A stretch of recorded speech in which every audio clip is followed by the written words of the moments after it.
Senior Chinese and American officials are meeting in the Swiss city of Zurich in a bid to reduce tensions from recent months.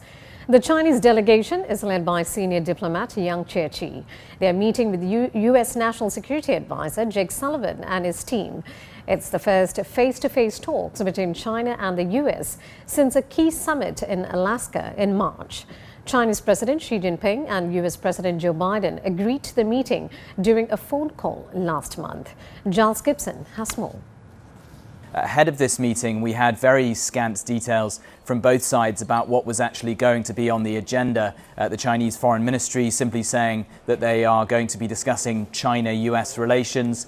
From the White House side, they said that they're going to be talking about how to responsibly manage competition between Washington and Beijing in all sorts of areas. This is, of course, the highest level summit that we've seen between Washington and Beijing since that high-level summit that we saw in the US state of Alaska back in March, which broke out into some pretty tense scenes in front of the world's cameras, with the two sides trading barbs when the world's cameras were allowed into the meeting room. Well, just in the last few days, we actually had the US Trade Representative Katherine Tai announcing or revealing some details about a months-long review that's been taking place into US-China trade policy. And Katherine Tai actually, in a speech just a few days ago, accused China of not meeting the terms of that Phase 1 trade deal that was brokered with the previous Trump administration.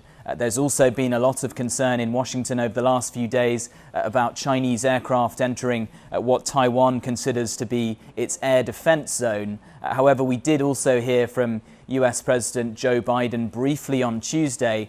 He spoke to reporters and he was quoted as saying that we will abide by the Taiwan agreement, presumably there meaning the one China policy that's been in place for many years now in terms of successive US administrations.